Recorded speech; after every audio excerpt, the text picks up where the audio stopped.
Hi viewers, இது உங்க மாற்றி யோசிப்போம் மாற்றங்களை வசமாக்குவோம். ஏன்னா 12 ஸ்டூடண்ட்ஸ் எல்லாரும் ரொம்ப பரபரப்பா இருக்கீங்களா?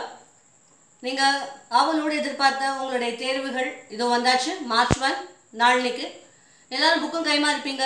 பாதி பேர் அப்படியே மண்டையை பிச்சுட்டு அலைவீங்க. தேர்வுக்கு ரெடி ஆகிறதுக்கு என்ன பண்ணணும்? படிக்கணும், நல்லா படிக்கணும், ரொம்ப நல்லா படிக்கணும். எல்லாருக்கும் கோவம் வருது இல்லை? ஓகே கூல், சும்மா தான் சொன்னேன். பட் சீரியஸாக இப்போ நம்ம விஷயத்துக்கு வரோம் அப்படின்னா தேர்வுக்கு ப்ரிப்பேர் ஆகிறதுக்கு ஒரு சில குவாலிட்டிஸ் நமக்கு தேவை. இயற்கை பல மிருகங்கள் பல பறவைகளை படைச்சிருக்கு. ஒவ்வொரு அனிமல் கிட்டையும் ஒவ்வொரு பேர்ட்ஸ் கிட்டையும் ஒரு குணாதிசயங்கள் இருக்குது. அதை மனுஷன் கற்றுக்கணும். இப்போது தேர்வு சமயத்தில் ஒரு மாணவன் என்ன அப்படி ஒரு குவாலிட்டியை கற்றுக்க முடியும் அப்படின்னா நீர்ப்பறவையான கொக்கு கிட்டேருந்து ஒரு முக்கியமான குவாலிட்டியை நம்ம கற்றுக்க முடியும். ஓடு மீனோட உருமீன் வரும் வரை காத்திருக்குமாம் கொக்கு. படிச்சிருப்பீங்க உங்கள் சின்ன வயசில்.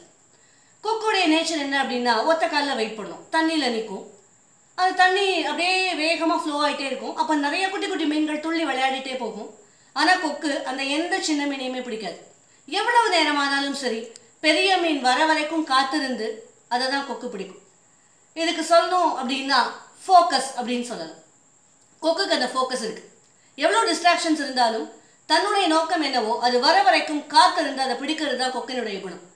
அதே மாதிரி தான் மாணவர்களாகிய நீங்களும் கொக்கு மாதிரி இருக்கணும். எப்படின்னா நீங்கள் படிக்க உட்காரும் பொழுது mobile phone, TV, cinemas, songs, friends இப்படி நிறைய டிஸ்ட்ராக்ஷன்ஸ் வரும் சின்ன மீன்கள் மாதிரி.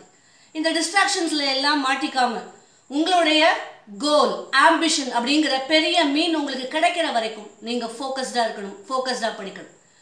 அந்த ஒரு குவாலிட்டி நமக்கு இருந்ததுன்னா நம்ம ஈஸியாக எக்ஸாம் எழுதலாம். அடுத்ததாக எலி நீங்கள் பார்த்துருப்பீங்க இல்லையா? இந்த எலிக்கிட்டேருந்து நம்ம ஒரு விஷயம் முக்கியமாக கற்றுக்கணும்.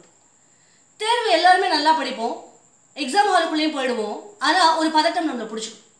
அந்த பதட்டத்தில் நமக்கு படித்தது எல்லாமே மறந்துடும்.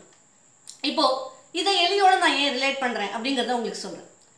எலி ஒரு மரப்பெட்டிக்குள்ளே விட்டீங்க அப்படின்னா தன்னுடைய பல்லால் அந்த மரப்பெட்டியை கருவி வெளியில் வந்துடும்.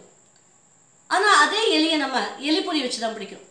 எலிப்பொறிங்கிறதும் மரக்கட்டையால் ஆனது, முன்னாடி கம்பிகள் இருக்கும். அப்போது அந்த எலி பொறிக்கிட்ட மாட்டிக்கிட்ட அந்த எலி நம்ம மரத்துக்குள்ளே தானே இருக்கும், நம்முடைய பல்லால் கருவி வெளியில் வந்துடலாமே அப்படின்னு யோசிக்க முடியாது. ஏன் அப்படின்னா ஒரு பதட்டம். ஐயோ நம்ம மாட்டிக்கிட்டோமே உள்ள அப்படிங்கிற பதட்டத்தினாலேயே அந்த எலியால் சிந்திக்க முடியாமல் போயிடுது. நம்மளும் என்ன பண்ணுறோம், அதே பதட்டம், நம்ம படித்தது வந்துடுமா, நம்ம மறக்காமல் இருந்துருவோமா அப்படிங்கிற இந்த பதட்டத்திலேயே நம்ம படித்த விஷயங்கள் எல்லாத்தையுமே மறந்துடும். இந்த பதட்டம் வேண்டவே வேண்டாம். ரொம்ப ரிலாக்ஸ்டாக எக்ஸாம் ஹாலுக்கு போங்க. அண்ட் இன்னொரு முக்கியமான விஷயம் ஃபியர். ஸோ இந்த ஃபியருக்கு பியூட்டிஃபுல்லாக டெஃபினேஷன் சொல்லணும் அப்படின்னா either you have to free everything and just run, or face everything and rise. இதுதான் இதோடைய டெஃபினேஷன். அப்போது எல்லாத்தையும் ஃபேஸ் பண்ணி நீங்கள் நிலச்சி நிற்கும் பொழுது தான் உங்களால் முன்னேற முடியுது. அப்போது பயத்தை விட்டு தள்ளுங்க. யார் வேணாலும் நம்மளை பயமுறுத்துட்டோம். ஐயோ நீ 12தாப்பா, ஐயோ அப்படி கேட்டுருவாங்கப்பா கொஸ்டின், இப்படி கேட்டுருவாங்கப்பா கொஸ்டின், எது கேட்டாலும் பரவாயில்ல, பயப்படவே பயப்படாதீங்க. ஏன்னா நம்ம லாஸ்ட் மினிட்ல அடிக்கிற கோல் கூட ஒரு டீமோடைய வெற்றிக்கு ஹெல்ப் பண்ணும். ஸோ இது வரைக்கும் நம்ம விட்டுட்டோமே ஃபீல் பண்ணாதீங்க. This is the last minute of your match and அந்த கோல்டன் கோலை நீங்கள் தான் போடணும். ஸோ தைரியமாக பதட்டம் இல்லாமல் ஃபோக்கஸ்டாக படிங்க. All the best for your exams. Thank you.